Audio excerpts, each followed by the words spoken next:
This programme contains strong language, sexual scenes and references from the outset and throughout. Okay, today I'm going to show you how to make your own meme. Meme is one of the sites that has some pretty funny things, and this one is talking about getting use Facebook and Word. Taylor. What's up? What's up? What's up? What's up? What's up? Mate, I'm in the neighbourhood. Mate, you want to come around for a beer?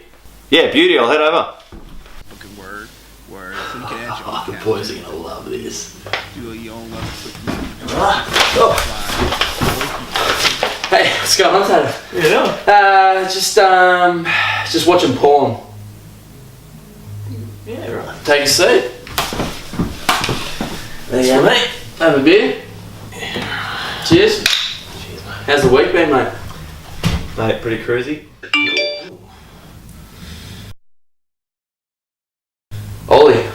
Ollie just posted something on Facebook. 6 hours later.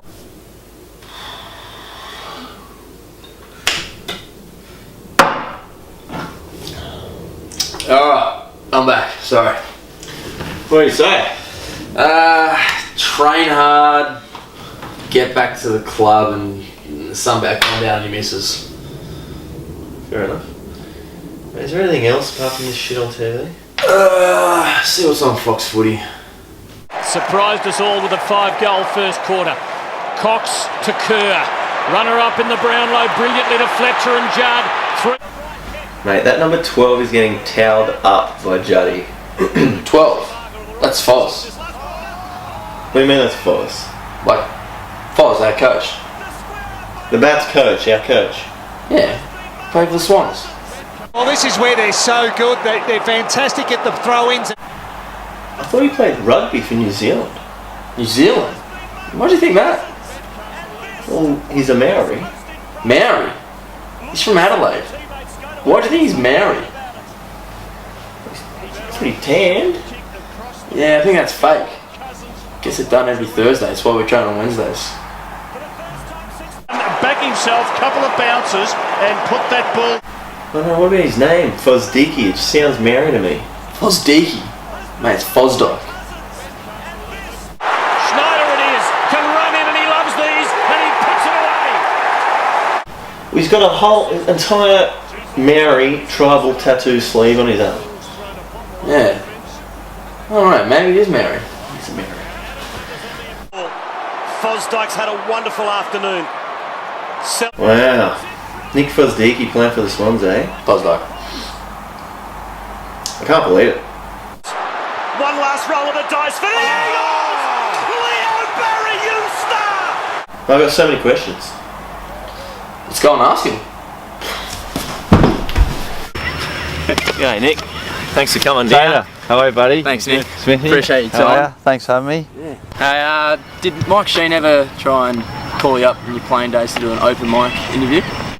Oh, mate, often, yeah, weekly, but I just refuse to go on it. The guy's a tool. So what drew you to the Bats a couple of years ago, Foz? To be honest, I was living about 100 metres away from the ground, and I used to come down and watch the boys play occasionally on the weekend. And I was getting a bit lazy, which I still am a little bit, but socially, and I just needed an excuse to get out on the piss more. What's the best part about being senior coach? Pretty much I can do whatever I want around the club. That's a good feeling. What's the worst part? Dealing with the players. Talking to the players, having to associate with the players, socialising with the players. Who's the biggest ego? Biggest ego at the club? Probably safe to say Daniel Breeze. Yeah. I mean, the guys come up from Melbourne, gave me a phone call out of nowhere, told me, you know, oh mate, I got drafted back in the day, I was a bit of a superstar, if I didn't hurt my knee I would have been the next big thing. You know, I've run this super successful suit company, I've been dominating down here in the Amos for a long time, played plenty of AFL, you got a spot for me up there, I'm not going to be able to train, I'm not going to be able to do any pre-season, but like realistically I'll expect a game when I first come up. It's a small price to pay when you got his missus at the games walking around. Yeah, look, that's the only reason I made the exception. Who's would you have the most texts from in your phone saying can't make it to training? Ben Nethersole, without question. What's his excuse? Doesn't give one, just pretends that he's got some sort of important work. I think he works in the mail room at his business or whatever he does. I think he just sorts mail. Who would you say is the fittest at the club? Fittest at the club? Look, BJ, who's come back to footy this year from triathlon, probably had a fair head start, competed in the World Amateur Triathlon last year. Oh, you mean fitness? Yeah, well, yeah, speak about fitness if you want, yeah. What did you mean? Oh, like fit? Yeah. You know, like who's fit? Who's fit? As in fit. As in hot fit. Yeah. Who's the best looking at the club? Probably Larbs. But to be honest, like Larbs is a bit of a dreamboat. We all know that. But then, his game, he just lacks game off the field. I've never seen him no chat. For a guy that looks like that, he's just an absolute disappointment. Bit gangly as well. Yeah, look, he's gangly and he runs under the footy a bit and he mistimes a few things and his kick's a bit weird. But he would expect his ball drops, could do anything. Speaking of ball drop, Harry Callahan probably wouldn't say his balls have even dropped yet. What do you have to say about him? He's kind of emerged as a bit of a crowd favourite amongst the bats. He has, Harry. I remember when Harry first came to the club, he was a fresh-faced, extremely green young kid out of Melbourne, straight out of uni, and let's be honest, he was a bit of a punish, but he has definitely grown on the boys, and I think the boys have been good for him. You won a premiership in 2005. It was a big game. Can you talk us through that game? How do you think it went? Look, I think we all know that I should have won the Norm Smith. I mean, there's no debating it. Juddy is a joke, and he took what was rightfully mine. Actually, can we just, on that, you got your lovely daughter here on the side. We actually came across this photo. Is it true that you tell your daughter you actually won that Norm Smith? She's not going to know for a number of years. What's going to hurt? By the time she finds out, that Daddy's a liar, she's going to find out that Daddy's not quite what she thought he was anyway. So, I think it's, and it makes me feel good. So you didn't win the Norm Smith, but... Why do you keep bringing that up?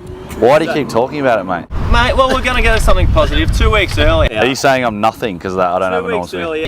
You kicked 4 goals. Close to it.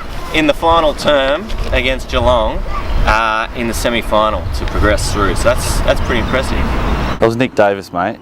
Nick Davis. So you didn't start your career at Collingwood? No.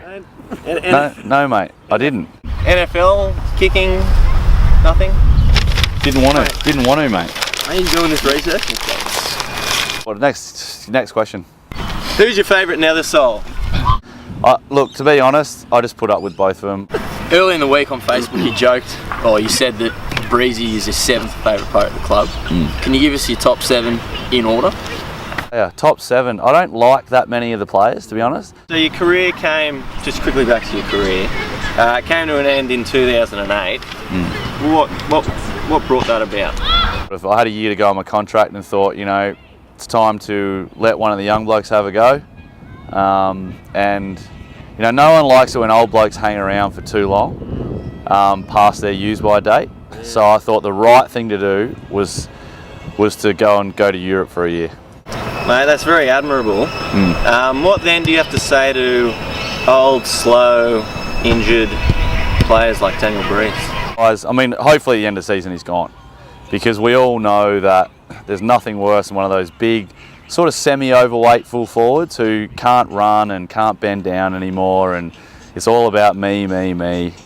I'm really hoping that at the end of this season, as a group, as a playing group, we can get together and just push him out the door. So tell us about Hayden. He's an interesting kind of guy. What's he like? Yeah, Hayden Anderson. What's he like to work with? I knew that he was lost, like a lost puppy, so I said to him, look mate, I'd love to have you hang around the club this year. Last year he was cleaning boots and mouth guards, and he'd clean the change rooms for us, and he'd asked to do that. So I was like, all right mate, here's a mop, go at it. And then this year, look, we just give him a token role on the bench. It's pretty much for sympathy, and he's he's in the Navy, but he's obviously got some learning difficulties, and it's hard for him sometimes in society, so it's important that we incorporate those people at the bats. Apparently though, boys have been saying that the week that he took training while you were away was the best week of training we've had all year. Yeah, I heard that. And look, that's great, because I don't really want to be here anyway. So. What about Rivo? He doesn't really pull his weight around the club. He's sort of just going through the motions. What do you have to say about him? Yeah, look, that's part of the reason why I want to leave, is because guys like Rivo, they just don't help. The amount of times I ring Rivo almost daily, and I'm like, Rivo, what's going on with this? And he's like, I don't know, I don't care. If this club's going to go forward, we can't have people like Rivo. He's one of those people that when they talk about culture, they're the guys that they get in it and they just rot it from the core. We do get around each other though, even though we've got a few dead weights around the club. We try and get around each other. It's a pretty social club. Would you say you're a big drinker? So yeah, look, I admit socially, it's harder with a young daughter to get out as much as I like. But also it's just embarrassing for the boys when I do, because there's this old guy that shows them up pretty much in every way. You just keep it together, hey, when you're on the piss. Follow-up question, how drunk were you when you got that tattoo? I wasn't drunk, I was bored. Do you ever just look at the team sheet on a Thursday and be like, how the f*** is this guy getting a game? Every week. And it's not one guy, it's more like 10. Well, it's hard with such a complex game plan. It is, yeah. It's hard to get your head around. It's an idiot-proof game plan. That's the point.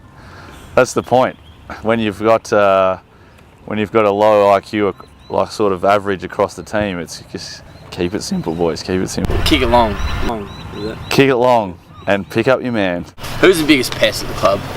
Oh, without question, would have to be Roach. Yeah, there you go. Yeah. All right. Yes or no? Have you ever seen the other half of Maze's face? First, let me take a selfie.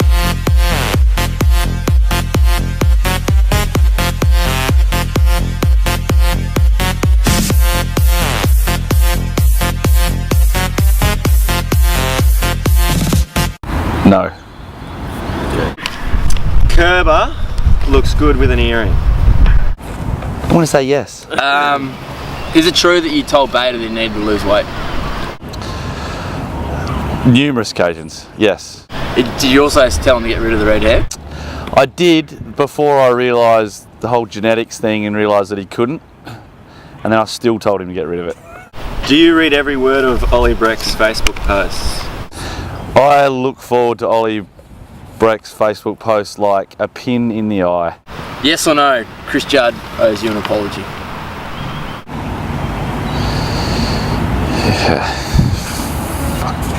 Yes or no? Tater's funnier than Sniffy. Yeah. Yes. Well, let's clarify that. In person, yes. On social media, no. Yeah. What more does Tater have to do to get a game in Prems? What more? How long have we got on the tape? Is there a player at the club that reminds you of you when you were a player? Who's the best player we got? Second best. Not really. Is there someone you wish you could drop? You just Wish I could drop him, but have to pick him. Yeah. Probably Perksy. He walks very shopping bag sort of style, but then, built like Tarzan, sort of plays like Jane's little sister, really. So Kirky obviously acts tough. Do you think he's a tough player? I used to think Kirky was tough, but then earlier in the year, Kirky had a cut on his eyebrow that was probably about 1 centimetre long, and he missed the game the following week because he was worried about permanent scarring under his eyebrow. As in under the hair on his eyebrow, he was concerned about permanent scarring.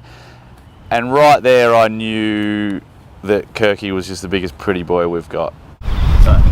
What about Race's hair? What are your thoughts on that? Prince. Yeah. The Persian Prince. Isn't he just a specimen? It's been disappointing because, he hurt his shoulder and, everyone knows that he didn't dislocate it, but he still missed about 3 months. So it's, for a vice captain to miss all that footy with basically a bruise has been disappointing. I think he's been telling people to hurt his shoulder because he's been carrying the back line for so long. Yeah, look, yeah. And to be honest, he probably was earlier in the year. He probably was carrying the back line. What about yourself personally? We hear you like to work in the fashion industry. How's that going? So, yeah, mate, pays the bills. Not what I thought I'd be doing after footy, but yeah, it's better than, I guess, working at the docks or being a school teacher.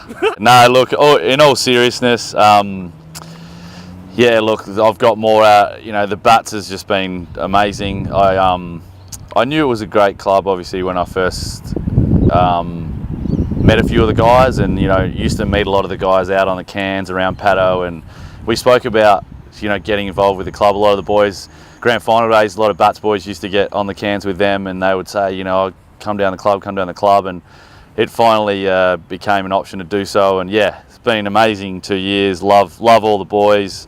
Couldn't get a better bunch of blokes, and people like Rivo. You know, can't speak highly enough about them as people. The amount of work he does for the club is just phenomenal, and the club wouldn't exist without him. And yeah, I think it's footy clubs. They give you so much, and I've made lifelong friends now out of this club, and I want to be a part of it now for a long time. So yeah, can't speak highly enough, and can't wait for what the future holds for the Bats. Good on you, Foz. We love having you down here, mate. Thanks for taking the time out. Legend, boys. Thanks, Foz. Appreciate it. Cheers. Sweet.